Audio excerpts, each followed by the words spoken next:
Welcome to Feed Your Fire. In this week's episode, we are ditching our usual introduction and diving right in to begin things differently. This episode is about breaking patterns and embracing new approaches. And so, in the spirit of that idea, we're stepping right into the topic, bypassing the pattern that we've established from the past. Whew! That feels kind of good and strange. Do you like it? Do I like it?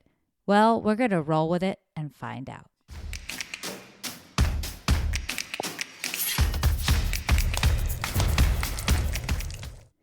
Feed Your Fire is about personal growth and fulfillment. And the only way to achieve that is by trying new things, to move beyond what we know, to be willing to fail, and to learn from every experience, whether positive or negative.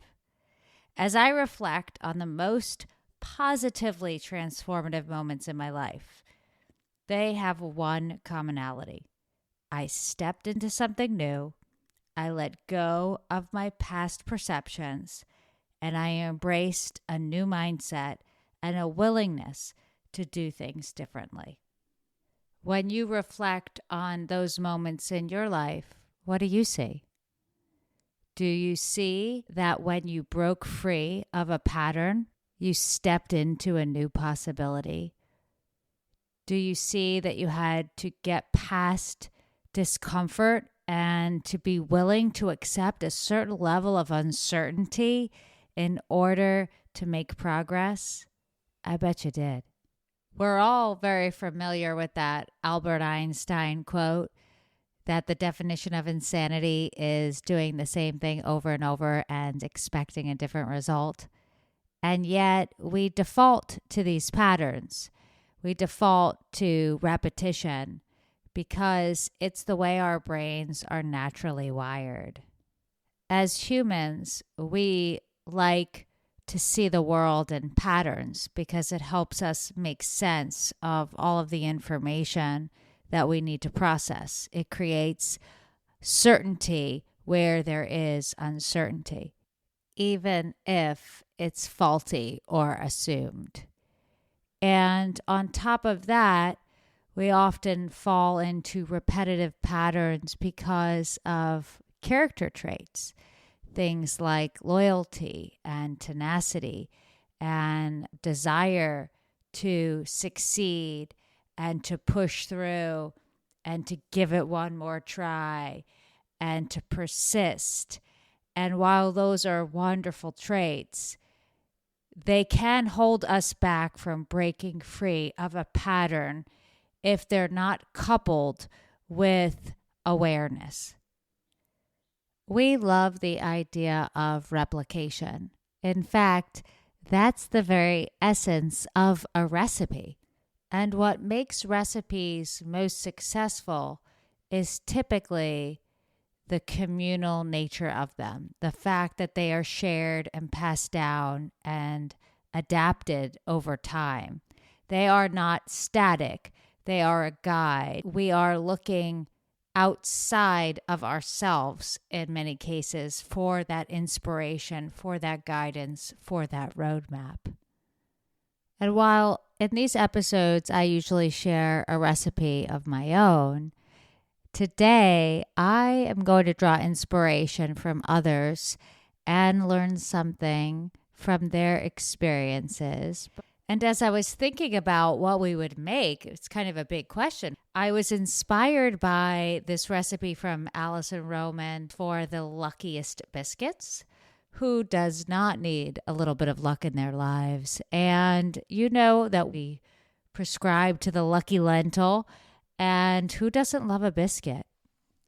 There was a market here in Richmond that used to have these vegan biscuits in their hot bar. And I would often go there for coffee in the morning. And I would challenge myself to beat the biscuit by not getting one because I found them so addictive. And the first biscuit I ever baked myself was for my mother when she was sick.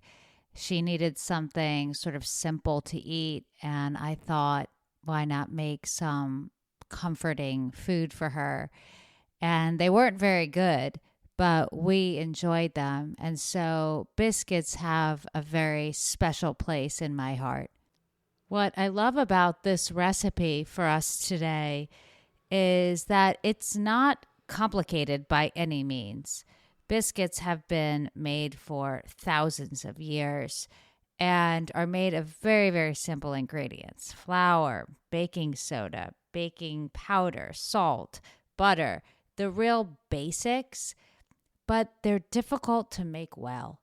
And so there is this idea of practice that comes to mind, and I think is a really useful metaphor as we think about doing things differently.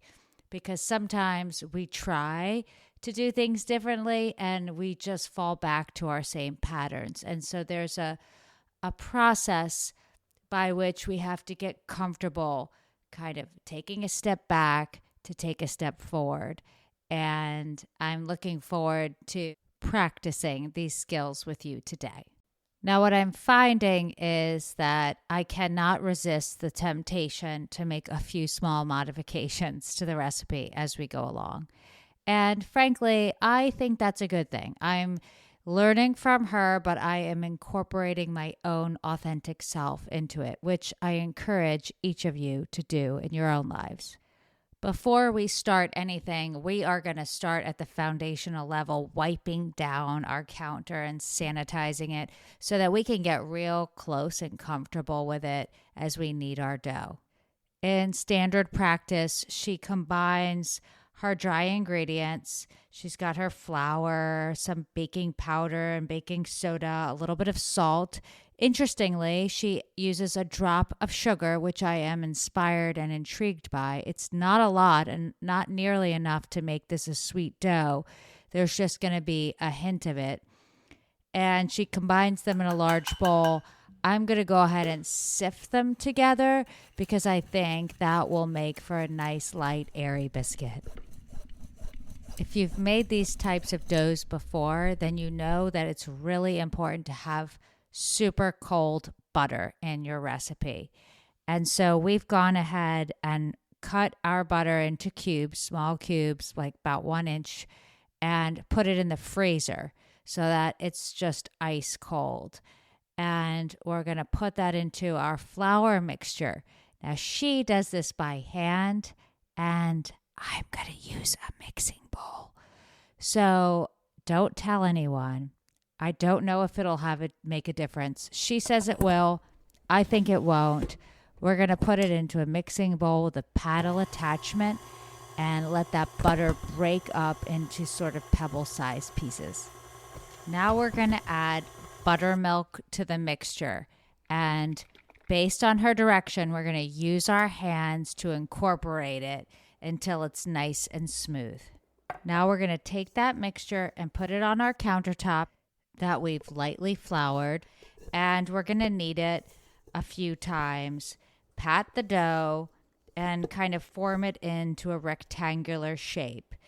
So she cuts her biscuits into sort of square shapes. Some people use a biscuit cutter or a round cutter.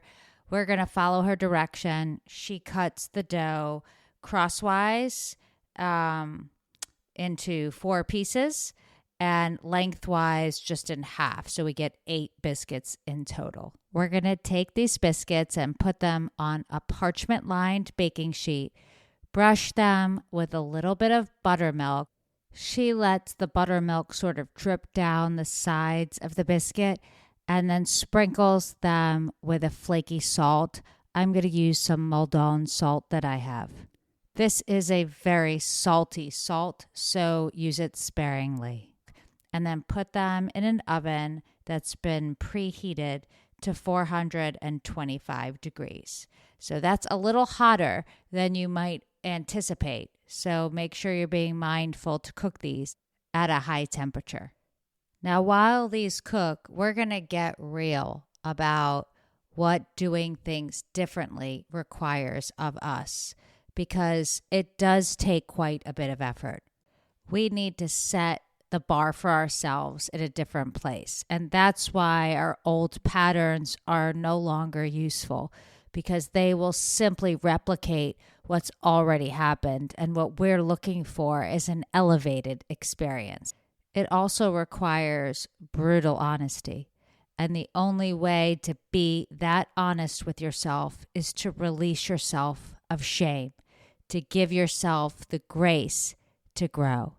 We also have to acknowledge that patterns don't create certainty. We feel like they do because they're predictable, but that's not necessarily leading us to a more certain future. The Latin root for the word certain means settled, and that's very different than predictable. Now I'm going to take these biscuits out of the oven. The room is fragrant, and I cannot wait to taste them. Biscuits are best when paired, right? They need some type of condiment, a little butter, a little jam, a little cheese, maybe some fried chicken. The possibilities are endless. Right now, I'm going to be a bit of a purist with a touch of nostalgia, and I am going to eat my biscuit with a little smear of butter and a drizzle of honey, which is how my brother used to eat them. And I'm going to enjoy them with you here today.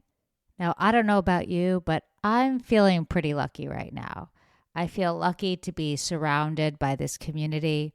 I feel lucky to have the opportunity to enjoy these fabulous moments and to grow together. So how do you know if doing things differently was a success? Should I measure it in downloads or likes? How good the recipe turned out? Or is it something else? How about how it made me feel and whether I felt like I expanded by taking on a different approach? That's a big question, and I encourage you to think about it yourself. I know that for me, success is not measured in numbers. It's measured in possibilities and whether I've believed in myself enough to try harder and to do things differently. Until our next episode, I say so long. Feed your fire where food nourishes growth.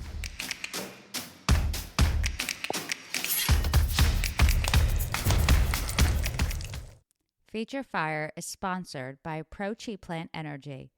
Visit prochiplantenergy.com and fill up with intention. That's PROCHI plantenergy.com.